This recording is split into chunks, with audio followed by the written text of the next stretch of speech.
it over to Emmy. Thank you. Cool.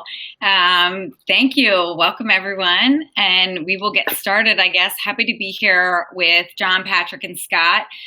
Just want to take a quick note and say thank you to David Delaney and Tenbound for having us. And so this is an awesome topic, I think. We're excited about it. Obviously, it's leading through crisis times. Will this change the sales development role forever? So, obviously for many companies, the SDR role is really the feeder system for the rest of the organization. They look to this role to promote within, and it can be really for any position within the organization. Typically it's another sales role, but it can be for anything. So, the skills that you develop in this role are really the fundamental building blocks that you will use in any position. And so, the company will look to the SDR role as their bench, quote unquote. And so it's really important to have a strong bench. And so the question is, can we develop a strong bench in today's work from home times where there's so many distractions, and the traditional motivation tactics and camaraderie that you get in the office is just not there? And so I think speaking with these guys and this panel would say that you could potentially be just as successful, if not more successful, working from home if you implement the right strategies and tactics. So that's what we're going to talk about. We're going to talk about all these topics, and I will give these guys a chance to introduce themselves. But first, if anybody has a question or a comment, please chat it in. We'll try our best to, watch the chat function, and we'll make sure to leave time at the end for questions. But obviously, with all these subjects, we want to hear from you guys if there's other things that have been working for you and your organization. So really quick, let's just go around the horn and introduce ourselves. Firstly, I'm Emmy Johnson. I'm the Senior Director of Sales Development for ZeroFox. My name is Scott Mark. I'm a Director of Digital Sales at Zant. I am Patrick Jeter. I'm the Head of Sales Development for Groove. And I'm John Steiner. I know these guys haven't said what Zant and Groove. I think you guys are competitors. We are. By the way. Yeah. But it doesn't mean you can't be best friends. Emmy's in security, and I'm the Chief Marketing Officer at Tech Target, and we serve enterprise tech vendors who are looking for information and looking for help with marketing and sales. Cool. All right, so we're going to kick it off. A lot of questions. I know the first one that comes to mind for me are, how have you changed your business? Is there specific tactics, strategies, tips, anything that you've implemented during these turbulent economic times? So, John, I'm going to start with you. What do you have to say? So we talked about this before, and I think it's pretty obvious, but it wasn't so obvious to me until I got on a call with a salesperson. And then it occurred to me that when you move to home, suddenly your equipment is basically what you've invested in. And if you don't speak up to your boss and say, by the way, I share my apartment with 5 other people, and we've got a real bandwidth problem, she's not necessarily going to know that your bandwidth sucks at home, and that will screw you as an SDR.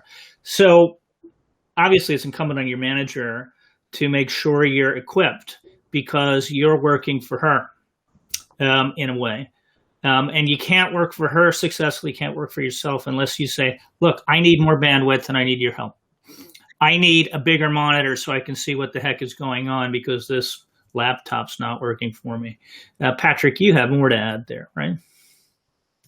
Yeah, absolutely. So, what we've done is we've had the ability to allocate focus around companies that what we perceive to be, more COVID-proof, industries that are a little bit more resilient during this time. So you can, and a lot of companies are doing this, are allocating a lead scoring on the accounts themselves that allow for more focus for the reps to focus on those companies that do tend to be more focused, do tend to be more resilient around COVID, and focusing less of your effort on accounts that might be highly impacted, things like hospitality, travel, etc. The second element that we do is our reps really use something we call engagement score So you allocate a score to the personas, and more importantly, the contacts themselves, on people who are engaging with your content. Did you send them a bunch of emails, but they haven't opened them? Did you have the ability to make a number of calls? You've never been able to engage with them. Or are they researching some stuff on your company? Are they engaging with a lot of your content? Are they clicking in a lot of the links that you're actually leveraging?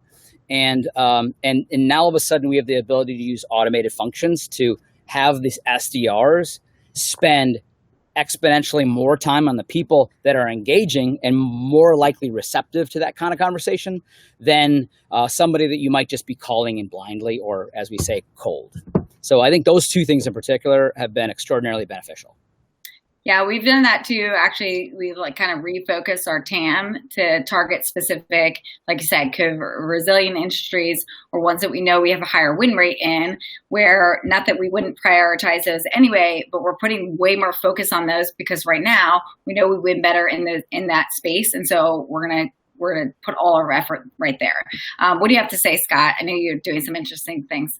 Yeah, I'm on the line of all you, and I think that if we are able to prioritize the data that we need to have, right? I mean, a lot of times as sales leaders and as BD leaders as well, we put these quotas together, these comp plans around success. What does success mean to an end user, right?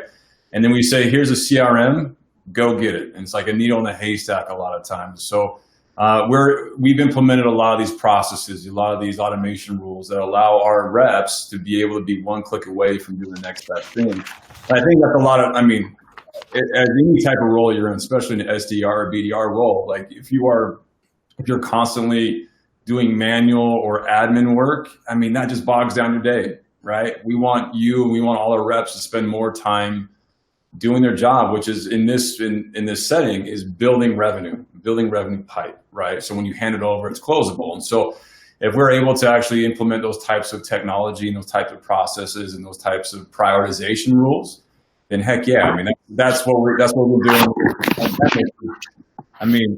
At home you can be distracted with kids or whatever, but at home you can also be laser focused because every call counts. There's no one in your ear or your buddy or your manager trying to look over your shoulder. It's, hey, everything is very precise in what I'm trying to do.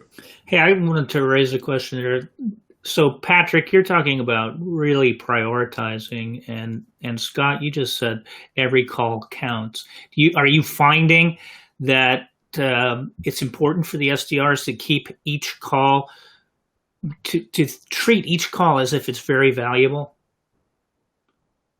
I'll take that first, if that's all right, Patrick. Sure, go ahead. Absolutely, yes. Right. I think what we have found in this time is there are actually a lot more people picking up the phone that we have seen in our data and our reports that we have. There's a lot more people picking up the phone, and that could be numerous reasons, right? But so what we are gearing our SDR and our BDRs to say, hey, look, don't be scared. This is your job, right? This is the message that we want you to send. Don't be scared, because most of these people can't hide behind, I'm busy in the office or I was pulled away in a meeting. They are legitimately, and what we found, they're actually more willing to talk because they want to talk. They want to have that human interaction.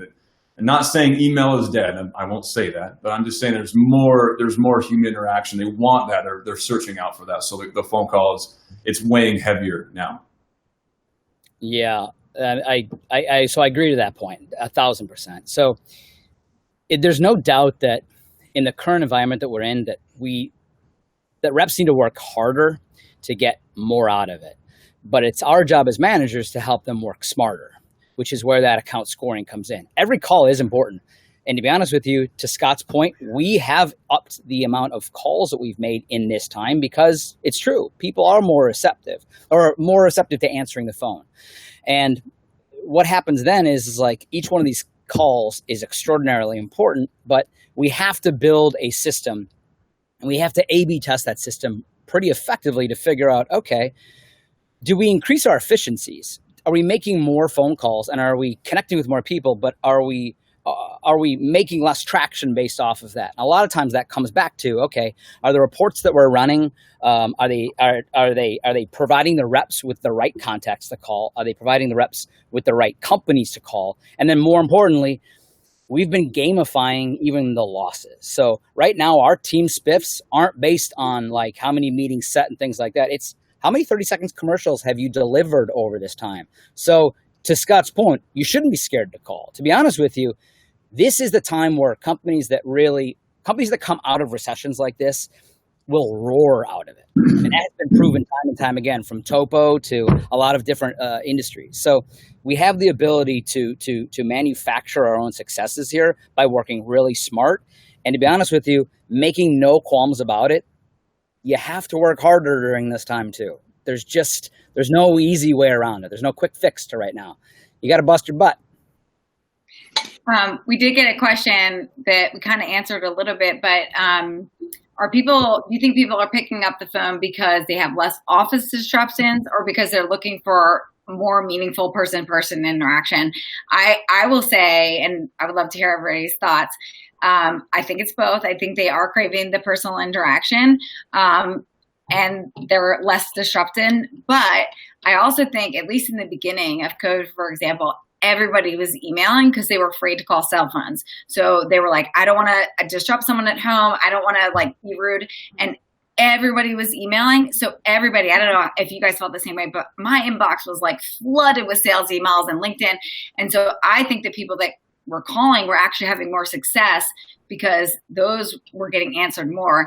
And so that's my personal opinion. I would love to hear what you guys have to think. I also want to hear a little bit about what your take on calling cell phones, because that's obviously been a hot topic.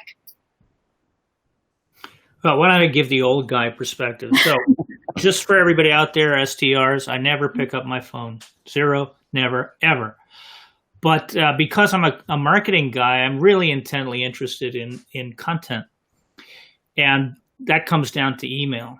So you got to write a killer subject line that speaks directly to something I might want. And then your email's got to be, Patrick was saying, a 30-second commercial. Voicemail, I'll listen to that, probably less than 30 seconds. But the email's got to be very specific.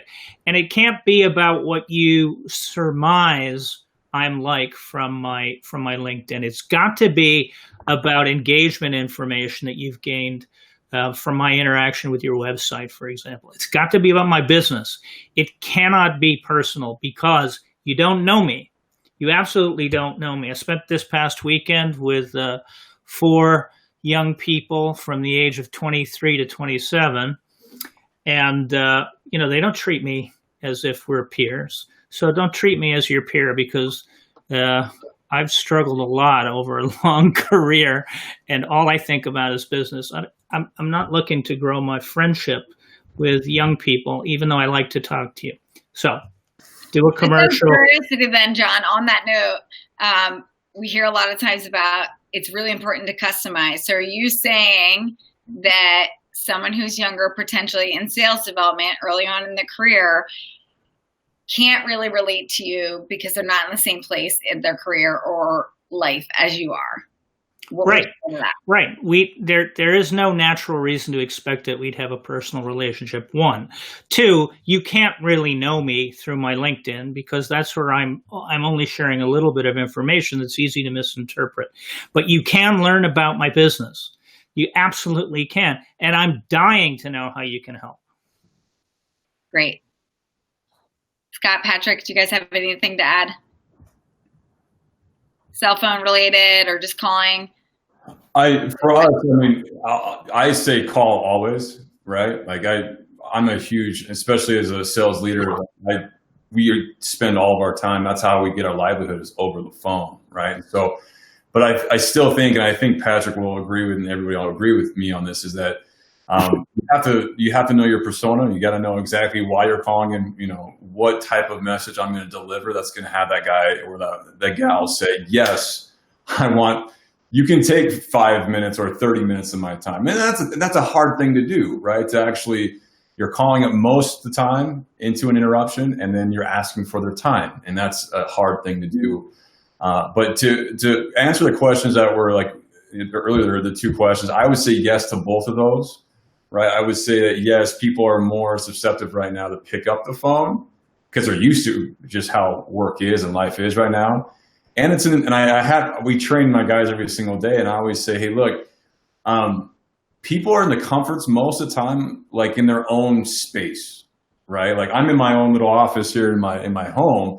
I don't have someone look over my shoulder, listening to listening to my conversations, or so. I mean, like, I think they're a little bit more susceptible to say, yeah, I'll answer this call if I think it's a sales guy, or if it's a sales rep, whatever the case is. I think they're going to give them a little bit more time. So I say call. Obviously email, right? But like, be very, very precise of why you're calling. You know, to John's point, I mean, know your persona, right? Like, know who you're talking to and why you're talking to them. Yeah, I don't want you to not call. I'm just not going to pick up. So what does that mean? That means you got to leave a killer voicemail, because I will listen to the voicemails. If the voicemail's no good, of course, nothing happens. There's those touch points. And you know what's interesting about that? Listen to that. Leave voicemails. It's important. What I tell you. Yeah, well, it's so funny. Emma, you talked about it in the beginning. Like at the beginning of every week, I will look into my inbox and I will see 40 to 50 emails that were sent. To John's point, you know how many voicemails I get a week? Maybe one. Yeah. And the thing about it is, like, now if that is matched with an email softens the beach to that point. I mean, a lot of times if you're calling out of the blue, that's one thing. But if you have a persona-based email that's very specific, that's poignant, that's relevant to that, so to the pains of that persona, then a lot of times, you know, your phone calls, even for the people who do pick up, John, even for those people, it's going to resonate a lot more effectively. They will, you know, they'll pick up, and at least they'll have some context around why you're calling in the first place. So a lot of calling, good, specific, poignant, personalized emailing. And to be honest with you, they all work in conjunction with each other. I mean, I don't think this isn't rocket science anymore. Yeah. Great. I wanted to raise one for you guys. I'm working with an SDR from a vendor now, and I went back and forth because I'm interested in the vendor on email saying, if you are willing to do what I want you to do, I will take a meeting with you. What do you think about that feedback? So, you know, I don't know if the SDR has some sort of quota on demos, et cetera, et cetera. I don't know what that SDR's objective is, and I don't really care. But I do care what my objective was, which was to learn about the solution with no pressure because my budget's gone for the year, right? So I went back and forth and asked, I said, are you willing to just give a demo and give some competitive information and things to me? And I can't do it in the next 2 weeks, but I want you to ping me every week.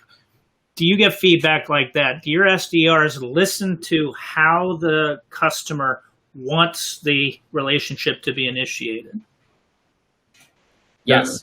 Can I? Yeah, absolutely. Right. I train my reps every single day. Please listen to the customer and how they want to be sold to. There's too many reps out there, whether, like, to your point earlier, John, of, you know, an SDR trying to tell you what to do, right? Like, you've been in the business for such a long time, you're well established, you know what you're looking for. But please listen to the buying signals, right? If someone's telling you that, yeah, just say yes and do it. Not like, no, my time is better. I know how to do this. Let me tell you what you should do. Like that.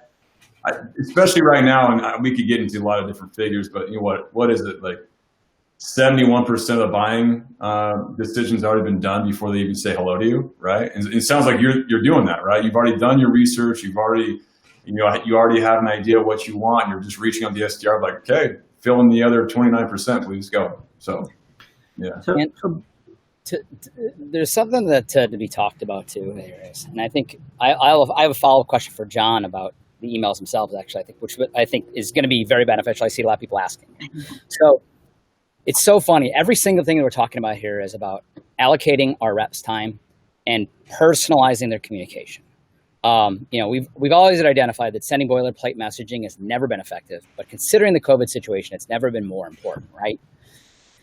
Here's the funniest thing is that companies spend so much time enriching their data, everything from prospects, industry, to competitors, their Series A or Series B raised, company growth percentage, company revenue, notes on the company, valuable information about the prospect themselves. John doesn't like to get phone calls, that type of stuff. The relevant pain points and persona-based things. But The problem is like the reps don't always use all of these tools at their disposal because they don't have the time required to find all of this information. The information resides in different places. It resides outside of Salesforce, and even if it's in Salesforce, it resides all over the Salesforce instance. So as SDR leaders and as leaders ourselves, we have two choices. You can reconfigure your Salesforce to the instance itself to prioritize all the relevant fields that you need to personalize and make your value proposition relevant to them, using all the fields that you'll use, which is difficult to do, or you reconfigure your sales engagement tool and put it in front of their hands. So the thing is, like, those are your two options. You know, it's putting the tools in front of your reps and then focusing on those efforts and making sure that that information is easily reached at the point of contact.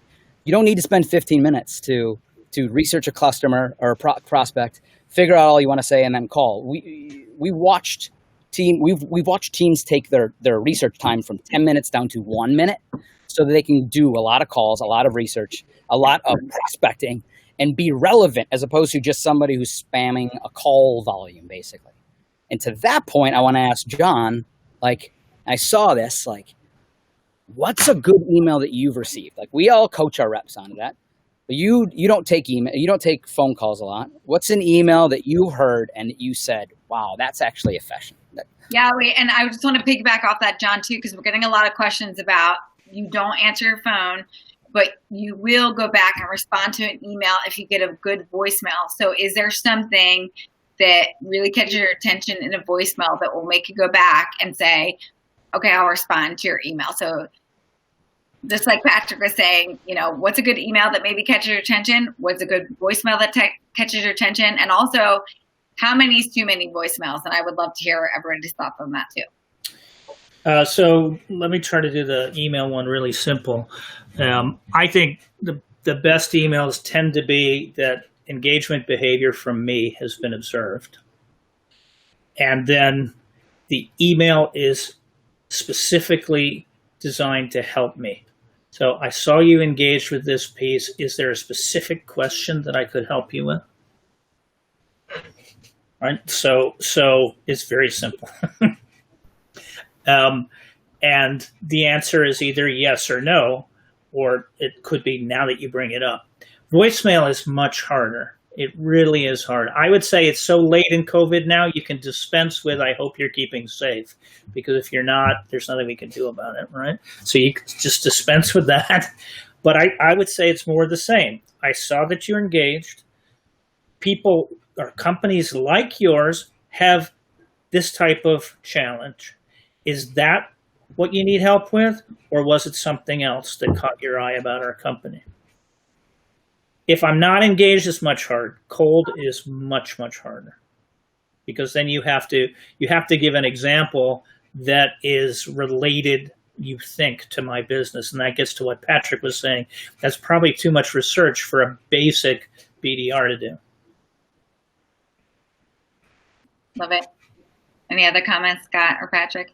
Yeah, for me, I'll go more into, I know we have a plethora of different kind of BDs that are on the phone. And if you are going to do the cold call, right, you're trying to create some sort of initiative. That's where you gotta really be a little bit more strategic of how you'll be reaching out. So voicemails, just link the voicemail. Look, I'm going to send you an email, right? Whatever. I mean, I'm not going to give you exact language, but something along those lines. And you're pointing into what you want them to see. What we have found in the cold prospecting that my reps do is we'll call them first, right? We'll leave a voicemail. Look, I'm going to hurry. I'm sending you an email right now. By the way, it's not an email. We use Vidyard, so some sort of video emailing tool, right? That way, you're trying to create that initiative. You're trying to create. So the next time I reach out, I tell my reps, you're probably not going to get someone to pick up the phone the first time or respond to you, but it'll be the second or third time. So just to be able to let them know, hey, this is how I'm going to approach reaching out to you. Like, I legitimately put you in a cadence or a sequence or, whatever you want to call it. We call it a play, right? You guys, I think, call it a flow and groove, something like that. Whatever you put them in, let them know you're doing it. Like, don't hide back. I'm like, hey, you know what? You don't know, it's going to be surprised when I call back. No, like, I'm going to call you back at this day. I'm going to talk about this. So be ready for it, buckle up type of scenario. So that would be my takeaway if I was an SDR, BDR, listening into this panel, is be a little bit more assumptive of, hey, this is how I'm going to reach out to you. And this is the type of content and verbiage I'm going to use. And it's going to be 8 days. So get used to it, right? But again, that's my point of view, especially in this day and age. People just want to be told why we're talking or why you're trying to contact me, and just tell them, right? I absolutely agree that being transparent, it's no secret what a BDR is. It's no secret what you're trying to do. But if you can give me insight into what this is going to be like and what I can expect to get, I might even look forward to it. Yeah, exactly. Yeah. Yeah. It's leading with the pain. A lot of times they tell you all the time. I mean, anybody who's done research on this, they'll tell you the same thing. Like, the first 15 seconds of a call, first 15 seconds of a voicemail, that's your Madison Avenue. That's the most valuable real estate that you possibly have. So the thing is if you don't catch somebody's attention the first 10, 15 seconds at that point, don't waste it with, I am following up on an email that you didn't read already. Let me also tell you again why I'm calling you again. Let's get right to the point. What are you going to help me solve? If this is something that's relevant, it's going to resonate. They'll listen to the rest of it. If it's not something that's relevant, if it's not something that's a priority for them, they won't. And to the people who are asking, like, how many times are you leaving a message? You may leave 2 voicemails, and that's about it. Anything more is highly, highly, highly questionable. I think at that point, it's asking them a lot of times to call and call and call again. If they're interested at that point, John, you probably agree with me on this one. Like, they will make a response to you. You can point them to the email and reference the email that you sent over. So if they want to take a look at it, they can actually respond that way. But it's allowing them to respond the way that they see fit. But realizing pretty quickly, if it didn't resonate with them, calling them 5 times is not going to make it resonate with them anymore. Hey, Patrick, so we don't miss it. You remember you were talking before about objection handling, the training you were doing on that it was different now. I thought that was really interesting because you simplified on the front end, you get the research down from 10 minutes to 1 minute. But then on the back end, or in the conversion space, you've increased training on objection handling. Yes. We've doubled down on objection handling. So we went from one session at a time, that now we've basically doubled the amount of time that we're training over the course of the week, because we're getting new forms of objections. There still is always going to be the no budget, no time, all these things. These objections have existed since the dawn of sales. So these aren't necessarily new. They're just repackaged in a different way. So we double down on the training component of it. And one of the things that we do too is literally and I've done this in the past, if you have a rep that doesn't feel that training is that important and they feel that they're too good for training, have them lead the training themselves. Get them more involved. Well, the thing is like, because if they really do have something to share, which a lot of times your more senior tenured reps do, have them lead those sessions. It takes a little bit off your plate as a manager, but more importantly, it keeps the best practices moving forward. They get to hear different people's perspectives and things like that. And you still can moderate it. But doubling down during this time, absolutely. I mean, Scott, I think you're doing the same thing, aren't you? Yeah, we are. So we were training up before this whole pandemic happened, and even more so now. So to Patrick's point, we actually train our reps every single day, except for the last 2 days of the month. So I get a lot of scoffs when I'm on the phone with my reps, and I talk to sales leaders who are like, that's way too much. I'm like, man, that Kobe Bryant, man, he shouldn't have made those all free throws, right? That's ludicrous, right? No, the fact of the matter is, this is an opportunity to actually just have a conversation with the entire team. So all the BDs and the SDRs that we have on our team, as well as all the inside sales reps, we all collaborate every single day for an hour. Nothing more, nothing less. It's an hour. We talk about objections. We talk about what we're hearing, what our competitors are doing, what's succeeding with our tool, how are we helping individuals? So we are having this message just resonate in the entire organization, starting with the BDs of the world, and then, you know, making its way up into the closers, and then even into the customer success reps. Like it's the training, and it's allowing everyone to have a voice, especially now, right? Where Zoom meetings are the normal. But the fact of the matter is, we make sure everybody shares their videos. Everyone gets to see we're human beings. It's just not a voice. And it's helping, you know, really push forward in these hard times, right? And a lot of these questions are, you know, what's a good email? What's a good voicemail? That's a great time to train. That's a great time to collaborate as an organization, as a team, to see what is working, what's not working. Is it too long? Is it too short? We do that every single day. So, yeah.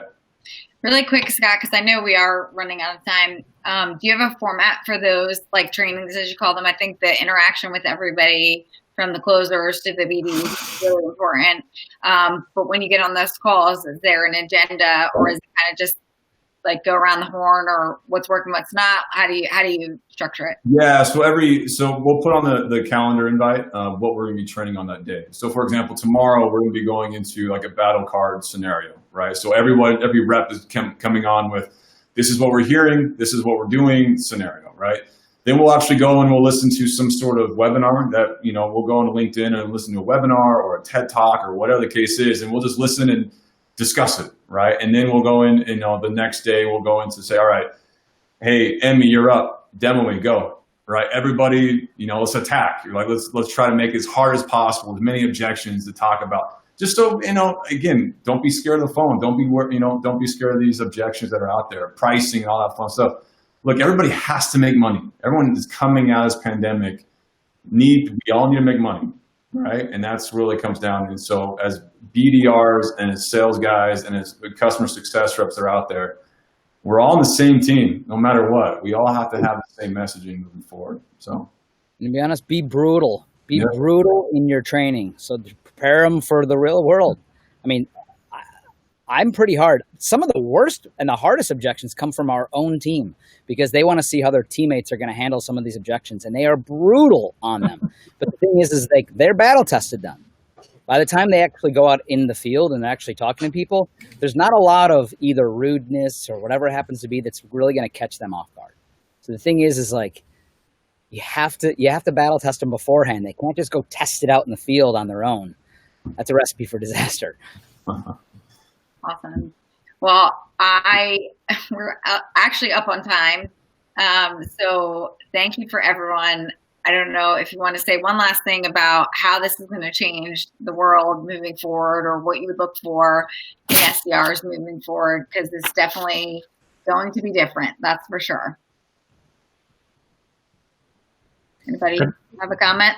Well, I'll just say we all agreed on this call that the SDR role is so critical to our companies that there's never been a better time to share the love of the company for the SDRs and to treat them as the future raw material for lots of different positions in your company.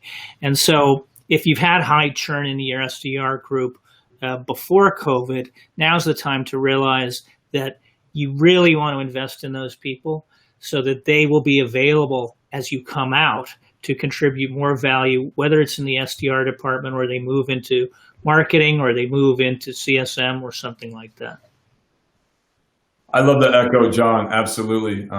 Like Emmy said, we look at the BDRs as a bench, right? We need to train them. We got to make all the reps there. We need to educate them in the marketing material, the messaging. And so we look to you as the next leaders in our organization or the next organization. So this is a time to learn. This is a time to train. This is the perfect time to succeed. Yeah, moving forward, like, we're going to be working from home for a long time, on and off, depending on where this goes. There's going to be a lot of reps working from home. So best advice that I could give you, I looked at this as like, okay, how would I handle my business differently 6 months ago, 8 months ago? And the thing is like, best advice I can give you is reconfigure your Salesforce instance or your sales engagement tool to pull in all the relevant fields that your SDRs need to be effectively personalizing their communication when they're doing emails and we're doing phone calls. Put it right there at the point of contact, easily accessible for your teams. It's the best advice I could possibly give you because your reps don't have you to look over the shoulder anymore. So you have to make it as easy as possible for them to do that. And that's where utilizing technology and your expertise actually comes in valuable for your team. Awesome. Well, thank you all for joining. Thank you, Scott, John, Patrick, for being on the panel. And sorry if we didn't get to all your questions. It was a quick amount of time, but I hope you got something out of it. So thank you for everyone for joining, and we'll see you soon. Thanks, guys.